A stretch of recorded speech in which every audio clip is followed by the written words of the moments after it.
Bill can't get it up, and this might be the beginning of the end for two of the best couples at Fairmont Crest. What's good, y'all? She gets this Erica Vane coming to you right here on Erica Vane TV with another Beyond the Gates video. And in this one, I'm breaking down season 1, episode number 143.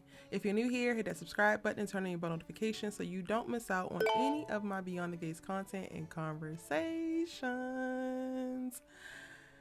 What a week, y'all. What a week. This is going to be a lot shorter than my past two videos because the episode was not bad. However, it's less to unpack for me.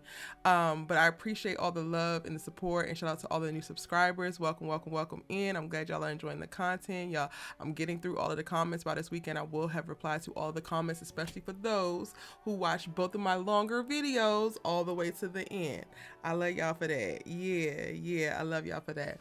And if you are catching this, but you missed out when I went live, because I will be posting this right after I do my live stream on Friday, then make sure you go and check out the replay of that.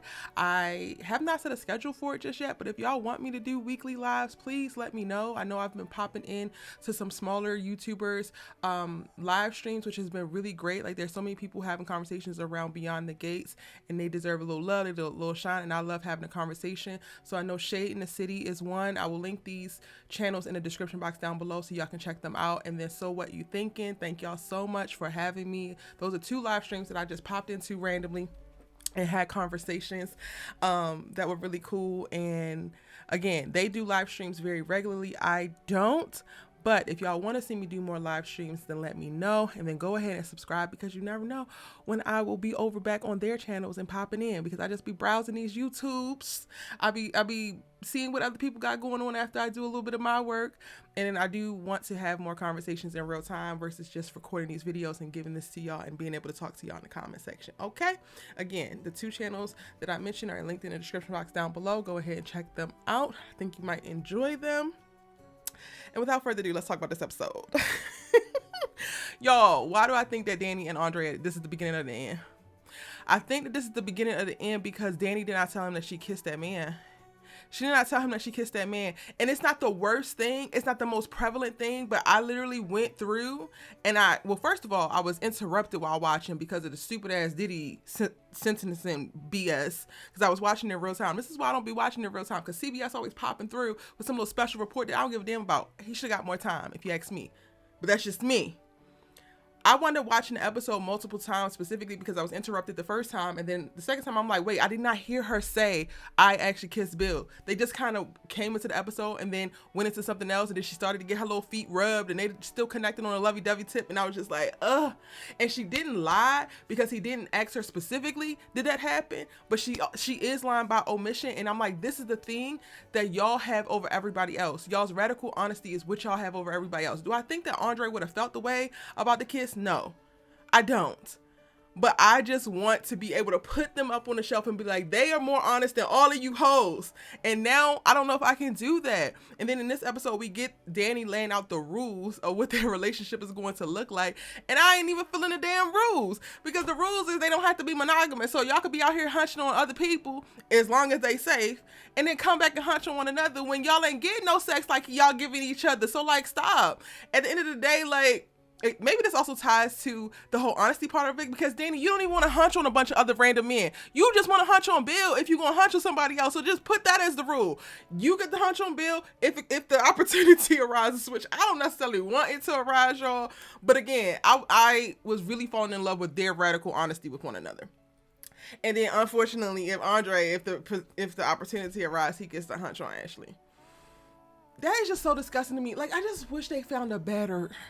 I wish they had a woman that just had more to her than Ashley.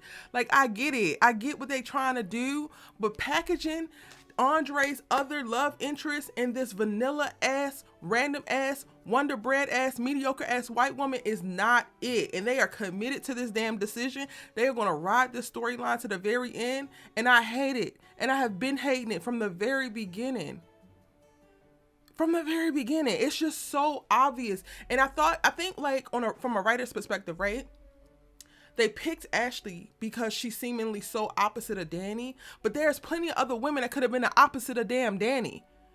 Like, You don't have to go that damn opposite, so much so that she don't even match up with Andre. Y'all are not selling us on what the hell it is that she would actually add to Andre's life. Dani, by default, makes Andre's life better by pushing him.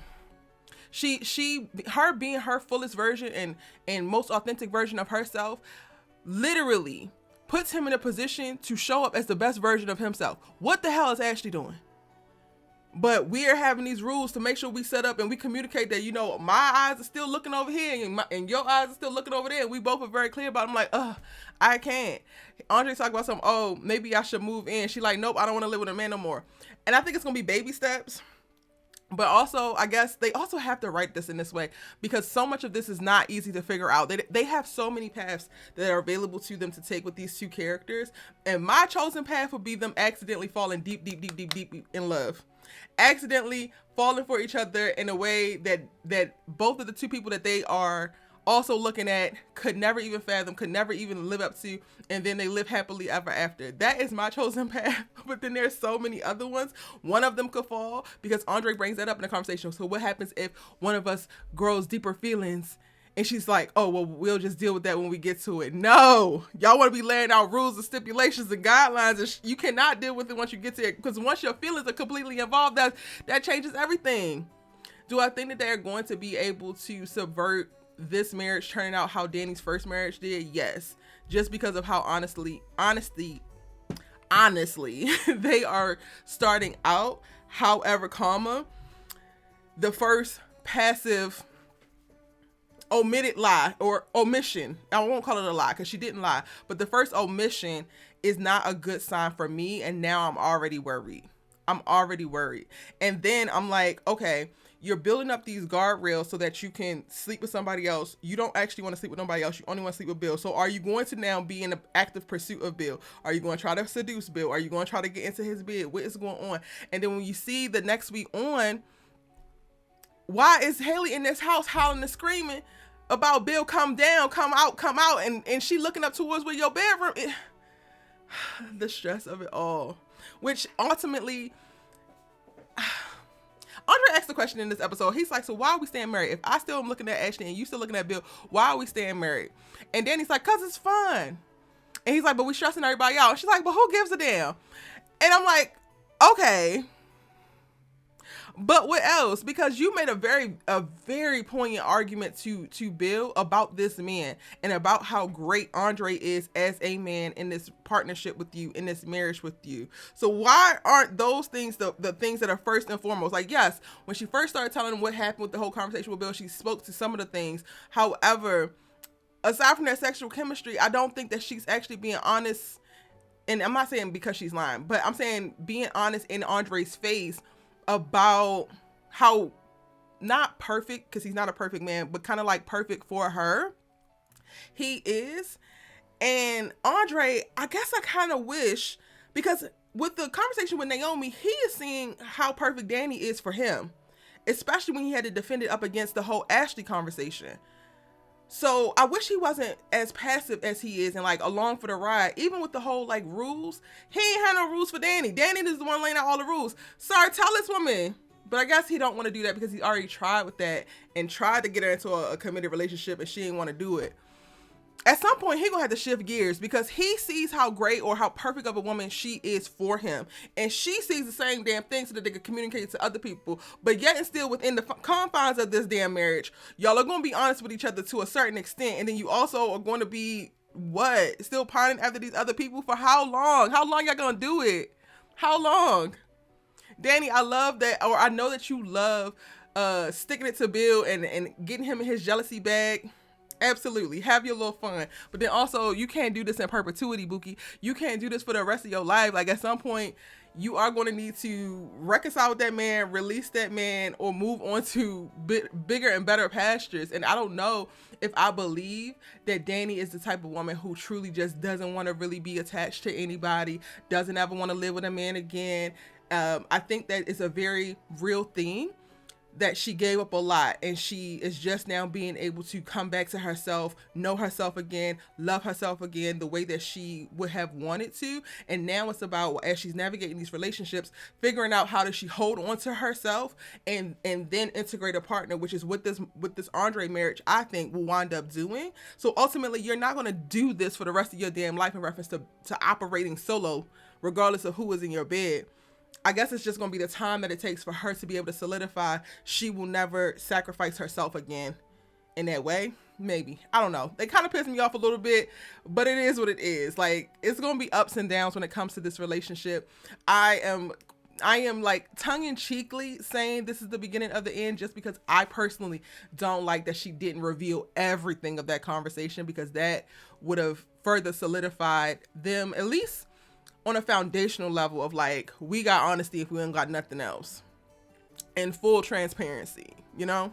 Now let's talk about Naomi, because y'all clocked it and y'all put it in the comment section. I'm grateful for y'all for doing it, because I didn't remember Naomi talking about she didn't want kids. And in my breakdowns, when we were like alluding to it, I was like, okay, girl, you don't want kids. And I felt like she was going to pull from the experiences that she's seen of all these failed marriages and relationships around her, which is part of it. But the bigger part of it is that she doesn't want to actually lose herself to her kids. She wants to be defined by her career ambitions and the things that she does out in the world, and not just become a mom in a former version of herself like she has seen played out. And to that, I was just like, well, shit, I can't blame you. I can't. And I love that Jacob is the man that he is, because he created so much space to listen to all of her grievances and hear her out. He tried his best to communicate how he felt while also not stepping on how she felt. But I fear they might really be at an impasse, because I feel for her, and she's right in reference to as it happens in the world, when women go out here and we try to be ruthless and we try to be ambitious and we try to do things that men do when it comes to ambition and career, that is looked upon as bad, especially when you are competing with other men. And then when you have kids, you're immediately expected to put those kids first. You're immediately expected to prioritize them and their identity, which is not a bad thing that you do that, because yes, you are now responsible for shepherding these lives, right? That makes sense. But so often women are not normalized or taught to, like, how do you actually try to find a balance, or how do you create some type of harmony so that you don't have to now offer yourself up to the children as if you don't exist and you don't matter anymore, but you are still able to take care of them. And if Jacob and Naomi can't find a way to like guarantee her that, which I understand how she's not believing that could even be possible, because there's not a ton of examples out there, she don't want to do it. And I respect her, honestly, for being at this particular point and standing her ground with it, because women are so often coerced into sacrificing their lives, their ambitions, their hopes, their dreams for other people, whether that's parents, whether that's spouses, whether that's siblings, whether that's children. And it's no sweat off of nobody's brow to ask a woman to give up something that she loves or gives up something that she wants for somebody else. But when it comes to the men, look at you and ask you to do some things. It's like, what you say? But I don't want to do that. But why do I have to do that? That's the patriarchal society that we live in. So now I'm kind of just like, I'm off of her. I didn't want to get on her because when I was doing my breakdown for yesterday, in real time, I realized, like, damn, she's also the child of a divorce, and that impacts you mentally and emotionally in ways that people who don't go through it don't really understand. So I kind of took that angle of like, okay, maybe she don't want kids because she doesn't like the idea of doing that to a child. But today we get the full understanding of where her position is. And it's clear to me, she's going to get rid of this kid. Now, what is not clear to me is Jacob going to leave her behind this decision to get rid of this kid. And honestly, I'm here for this conversation because I don't think that this is a conversation that they have in the mainstream enough. And I want to see how they have this particular couple process it. And maybe this can help other couples that might be experiencing this right now process it as well. I don't really have nothing for that because that's a lot. What I do give credit to is that they talked about this before getting married, and they both agreed to not have kids before getting married. And now feelings and things have changed, so that shifts things. Neither one of them went into it thinking that they would be able to convince the other to adopt this position in life and position on kids. So I respect that. As long as that didn't happen, I don't think either one of them are wrong. They just might be at an impasse, sorry.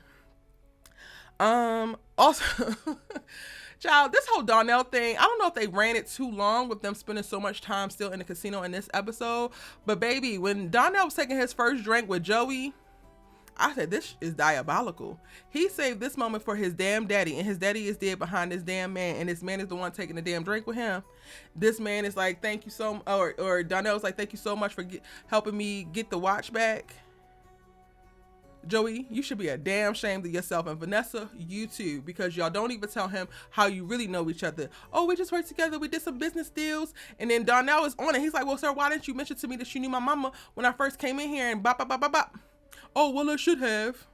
Man, Joey is a smooth mother, I swear, but it's going to come back for her next week where she has to like confess something, and I did the next week on, so be sure to check that out if you haven't already. I did post that already on the channel.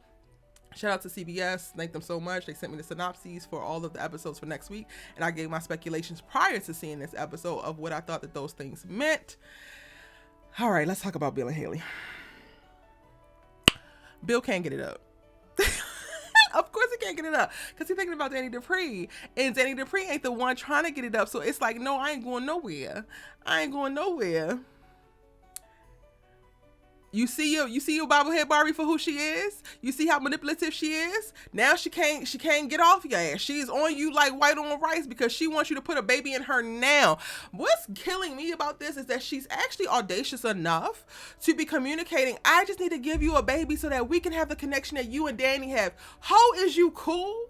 No, you ain't cool, and you damn dumb along with it, because what the hell do you mean? What do you mean, Hayley? You need to give him a baby so that y'all could be his best family. Bill, you should have stood up and started a damn divorce then. What do you mean y'all gonna be my best family, as if you can replace my first family? Hayley, get your together before I get it together for you. You are trying to get impregnated immediately, all behind the idea that Dani might have her claws back in this man. Do you not have a damn job? Do you crochet? Do you knit? Like, girl, you don't have nothing else better to do but this. Y'all, I swear, I was watching this and I was recording for my vlog because I was doing my makeup for this live. I was watching the episode, and the Hayley and Bill scene was on, and she's going on and on and on, and I'm just like, okay. And out of nowhere, I said, shut the hell up. She is so annoying. She was grating on my damn nerves, just whining and droning on about Dani. Hayley, please, give it a goddamn rest. Pick it up tomorrow, because girl, and by the end of the episode, because they're going back and forth. Bill can't get it up. Then they argue. Then he throws her over his damn shoulder. I'ma show my wife. Roar. Nothing happens. Only for him to need to take a walk and come back and like, yo, you keep talking about Dani all the damn time. Enough is enough. And I was like, thank you.